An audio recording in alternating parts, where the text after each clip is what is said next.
बिस्मिल्लाहिर्रहमानिर्रहीम, अस्सलाम वालेकुम।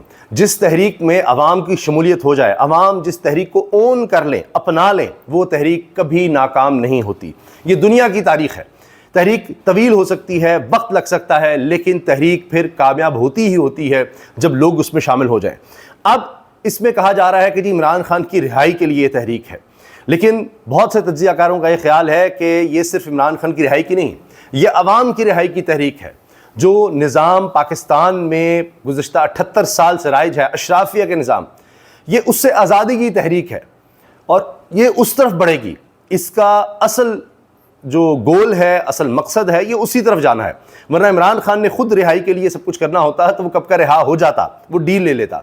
तो ये सिर्फ इमरान खान की रिहाई की बात नहीं है, ये तो उनके कारकुन, दीगर लोग ज़रूर इमरान खान की रिहाई की बात कर रहे हैं, लेकिन मकसद इसका सिर्फ इमरान खान की रिहाई नहीं है। क्योंकि लोग कह रहे हैं जी जब तक वो रिहा नहीं होंगे वो किस तरह फिर हुकूमत में आएंगे, हुकूमत में आए बगैर वो किस तरह चीज़ें तब्दील कर सकते हैं, लिहाजा उनका रिहा होना ज़रूरी है, फिर उसके बाद हुकूमत में आना ज़रूरी है, और फिर ये आकर वो जो उनका ख्वाब है कि जी इंसाफ हो, मुल्क में करप्शन का खात्मा हो, ये अशराफिया का जो कब्ज़ा है इससे छुड़वाया जाए, तो ये सब तभी मुमकिन हो सकेगा।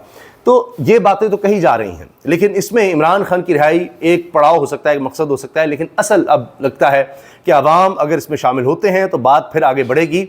और जो पाकिस्तान पर शराफी कब्ज़ा है, जिसकी वजह से आप शुगर माफिया देखते हैं, घी माफिया देखते हैं, इस तरह के आप स्कैंडल्स देखते चले जाते हैं, अमीर तबका अमीर से अमीर तर हो रहा है, वो 100 मिलियन डॉलर उड़ा रहा है, लेकिन कोई पूछने वाला नहीं है।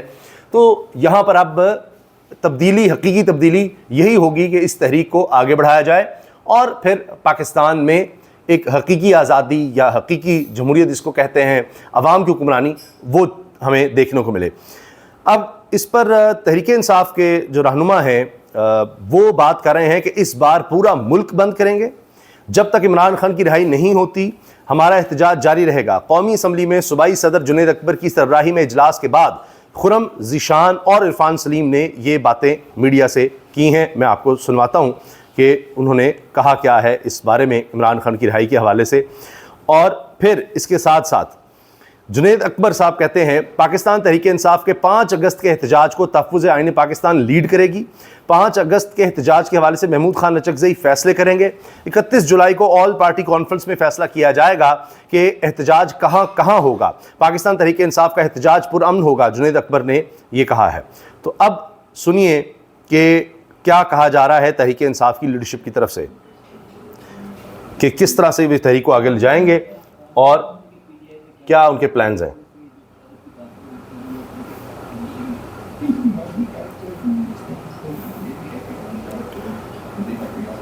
अच्छा, अब इसमें चूंकि आवाज़ ज़रा कम है, मैं आपको बता देता हूं कि अब वो कह रहे हैं कि जी क़यादत तो इसमें साथ होगी और इख्तलाफात की जो बात है वो कहते हैं जी इसमें कोई चक्कर ही नहीं है।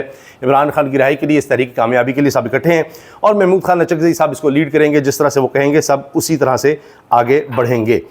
अच्छा, इसके अलावा जी ये अली मीन गंडापुर साहब के हवाले से बड़ी खबर है। असलहा शराब बरामदगी केस की समाअत का हुक्मनामा जारी। जुडिशल मजिस्ट्रेट मुशीर हसन ने आइंदा समाअत पर भी अली मीन गंडापुर को ज़ाती हैसियत में तलब कर लिया। अच्छा, इससे पहले इनको तलब किया गया था, ये नहीं आए तो वारंट गिरफ्तारी जारी हो गए थे। फिर पेशावर हाई कोर्ट से इनको रिलीफ मिला कि जी ये पेश होने तक इनको गिरफ्तार ना किया जाए और अदालत में पेश हो। फिर अदालत में पेश हो गए। अली मीन गंडापुर को ज़ाती हैसियत में फिर तलब किया गया है अगली समाअत पर भी। अदालत मानती है कि सरकारी मसरूफियात के बायस अली मीन गंडापुर की अदालत पेशी में खलल डलता है। नरमी इख्तियार करते हुए अली मीन गंडापुर के वारंट गिरफ्तारी और शो कॉज नोटिस मनसूख किए जाते हैं। ये तहरीर हुक्मनामा है और इससे पहले मैंने आपको बताया कि इनके वारंट गिरफ्तारी और फिर ये कि जी इनको गिरफ्तार करके पेश किया जाए, ये सारे ऑर्डर्स जारी हो गए थे। और वज़ीर आला खैबर पख्तूनख्वा अली मीन गंडापुर के खिलाफ शराब और असलाह बरामदगी केस में अली मीन गंडापुर ने अदालत के सामने सरेंडर कर दिया। अली मीन गंडापुर के वारंट गिरफ्तारी, मनसूख ज़मानती को दिया गया शो कॉज नोटिस भी वापस हो गया है। अब फिर ये केस लगता है आगे चलेगा और इसमें फिर देखें क्या डेवलपमेंट्स होती हैं। ये जनाब जो 2 रहनुमा हैं तहरीक इंसाफ के, उनकी गुफ्तगू सुन लीजिए। इनका प्रोग्राम होगा या लंबा चलेगा? 5 अगस्त को जो पीक खान साहब ने कहा था कि पीक होनी चाहिए, तो ये एक वन डे शो होगा या लंबा चलेगा? नहीं, बिल्कुल ये एक दिन का शो नहीं है, ये उस दिन तक चलेगा जब तक खान साहब बाहर नहीं आते और इंशाल्लाह हमारी तैयारी भी इसी हवाले से। अब ये तहरीक इंसाफ की लीडरशिप की जो मीटिंग हुई उसके बाद वो कह रहे हैं कि ये एक दिन का शो नहीं है, ये अब चलते रहना है जब तक इमरान खान की रिहाई नहीं होनी, ये तहरीक चलती रहेगी। नहीं, फिलहाल ऐसी कोई इस्लामाबाद की प्लानिंग नहीं है। लोकलाइज होगा लेकिन पूरे पाकिस्तान में होगा, मुल्कगीर होगा। और भरपूर एहतजाज होगा, इंशाल्लाह सरप्राइज मिलेगा। यानी आप ये कहते हैं कि ये ऐसा एहतजाज होगा कि वर्कर मुतमिन होगा और खान साहब की रिहाई तक ये एहतजाज जारी रहेगा? खान साहब की रिहाई तक जारी रहेगा, बिल्कुल जारी रहेगा। नहीं जी, ऐसा एहतजाज होगा कि वर्कर भी मुतमईन हो और इमरान खान की रिहाई तक ये एहतजाज, ये तहरीक जारी रहेगी। 5 अगस्त को हर हल्के और हर शहर में लोग निकलेंगे और भरपूर तरीके से अपना एहतजाज रिकॉर्ड कराएंगे। दुनिया को पता चलेगा कि आवाम खड़ी है अलीमीन गंडापुर, और वो जी कह रहे हैं जी मैं खुद भी लीड करूंगा इस तहरीक को, इस एहतजाज को। शुरू की हुई हम चला रहे हैं उसको 5 अगस्त को जो है इंशाल्लाह, मैंने पहले ही बताया, मैं दोबारा रिपीट कर रहा हूँ।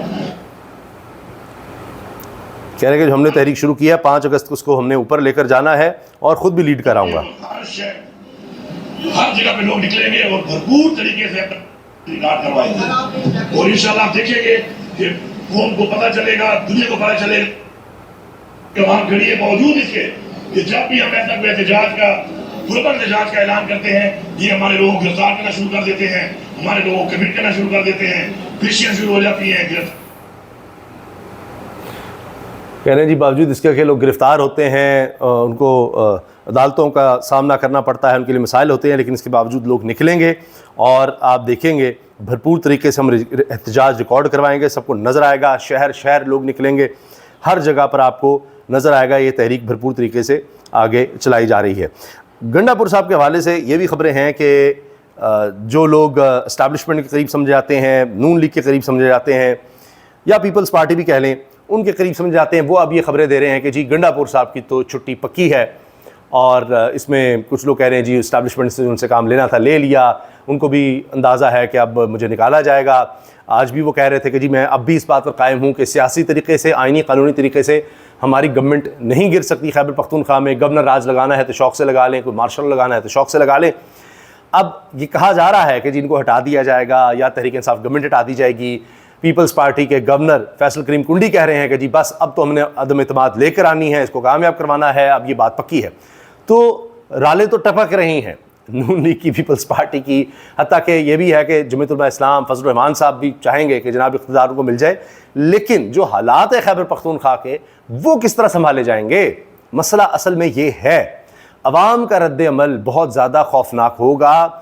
खैबर पख्तूनख्वा में हालात और तरह के हैं, और अगर इस तरह का मिस एडवेंचर किया गया अब यहाँ पर, क्योंकि पहले ही जो अवाम ने वोट दिया था उसको माना नहीं गया, इनके पास 2/3 मेजॉरिटी से भी ज़्यादा थी, फिर भी कई सीटों पर धांधली की गई, फिर भी तहरीक इंसाफ वाज़ मेजॉरिटी के साथ आ गई, फिर मखसूस नशिस्तों के ज़रिए इनकी मेजॉरिटी को कम किया गया, इनसे मखसूस नशिस्तें लेकर दीगर पार्टी में बांट दी गई।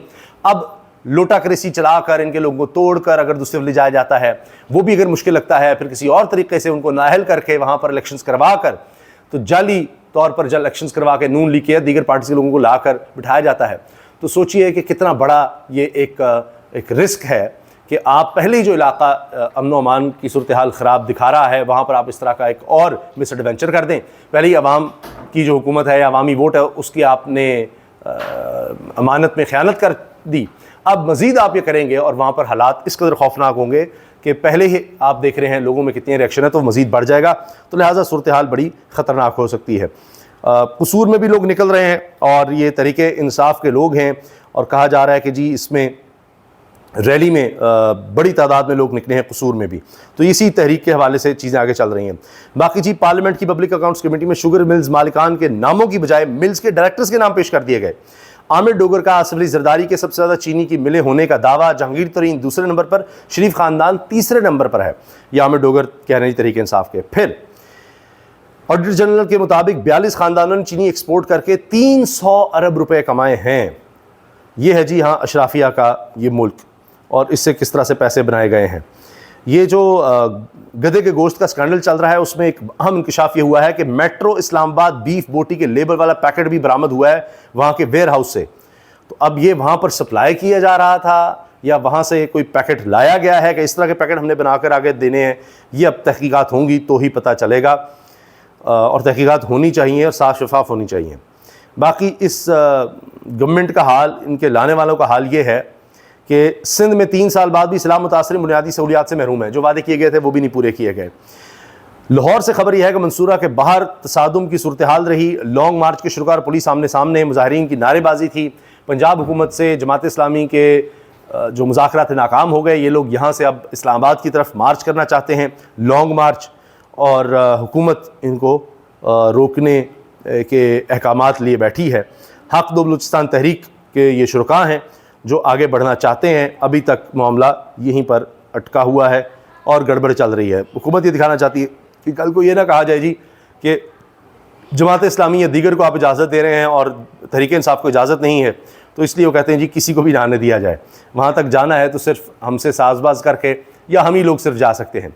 जो महंगाई ख़त्म करने का लॉन्ग मार्च नून लीग पीपल्स पार्टी निकाला था, उस तरह का निकाला जा सकता है, डील हो जाए उसके बाद। और आज उससे 3 गुना महंगाई हो चुकी है, लेकिन कोई पूछने वाला नहीं। इजाज़त दीजिए, अल्लाह हाफ़िज़।